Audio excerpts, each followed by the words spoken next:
Ici, nous sommes en train d'éclairer la jeunesse que l'État a besoin de l'argent. Et cet argent, nous devons aider l'État à le trouver. Il y a deux possibilités.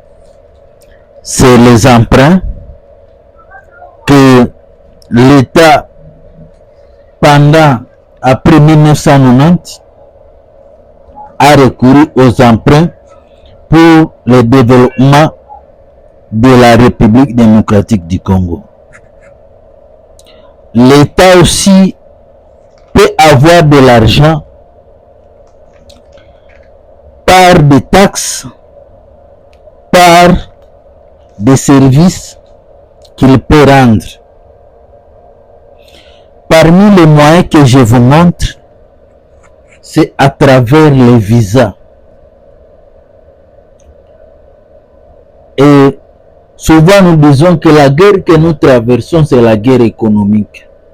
Par exemple, à l'est de la République démocratique du Congo, l'État a perdu le contrôle de 6 postes frontaliers. Ishasha, Bunagana, Grande Barrière, Petite Barrière, Ruzizi 1, Ruzizi 2. Donc ce sont des pertes énormes que l'État a. La République démocratique du Congo a 58, plus de 59 postes frontaliers qui peut générer de l'argent pour épauler à l'État à ne pas prendre des emprunts. Est-ce que l'État est capable de faire la redistribution équitable? Est-ce que l'État est capable de faire la redistribution équitable? C'est ça la grande question. Quelqu'un qui travaille à Moanda, est-ce qu'il est à contact avec quelqu'un qui se trouve à l'est de la République démocratique du Congo? Quelqu'un qui est à la frontière de Goli, de Kasindi, de Mahagi, de Aba, de Kasenga, de Ndolo, de Kalini. Est-ce qu'un touriste peut quitter la frontière de Kabinda avec son véhicule 4x4 pour sortir au niveau de la Tanzanie, de la Zambie, de l'Ouganda, du Rwanda et d'ici du Soudan? Si je suis en train de faire des vidéos, c'est pour vous montrer. Ici, je parle business, l'argent, parce que nous avons des problèmes d'argent. Je suis en train d'insister en disant que nous, les Congolais, nous avons besoin de l'argent des Océaniens, des Européens, des Américains. Est-ce qu'on nous enseigne à l'école comment on peut avoir leur argent? Parce que vous devez savoir, quelqu'un qui travaille au niveau de la frontière, il suffit qu'il ait un cachet du visa, il va avoir de l'argent. Est-ce que cet argent sera redistribué? Je vous ai dit que du point de vue touristique, on peut se convenir, comme c'est à la charge du ministère, que le tour opérateur amène des touristes, qu'un touriste puisse passer par le tour opérateur. Je vais vous donner la réflexion. Entre Moanda et Kinshasa, il y a environ 600 km.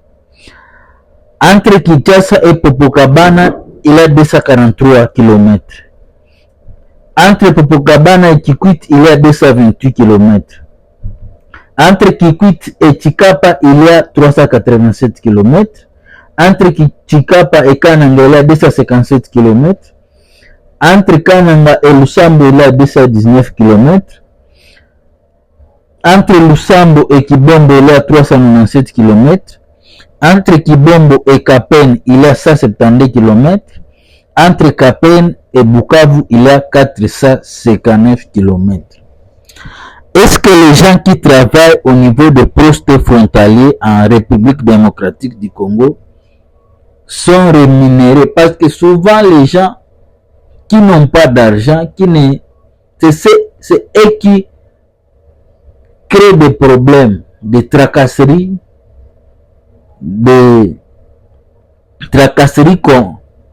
qu'on dit que la République démocratique du Congo a des problèmes administratifs.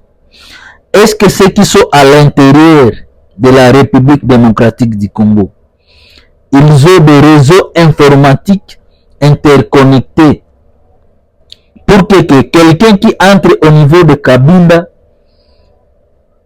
que le système indique à Kikwit qu'il y a quelqu'un qui est entré au niveau de Kabinda? Quelqu'un qui entre au niveau de Mahagi, est-ce qu'il y a un service informatique qui communique avec quelqu'un qui se trouve à Kananga, à Lusambo, à Kibongo, à Kapene, à Bukavu? Est-ce que le système est informatisé pour contrôler les flux touristiques? Parce que chacun veut se retrouver. Et c'est souvent pour les touristes. Parce qu'une fois que vous êtes entré en République démocratique du Congo, cela suppose que les services qui sont au niveau des frontières ont fait leur travail très bien. Un touriste ne doit pas être chaque fois être interrogé sur des postes frontaliers.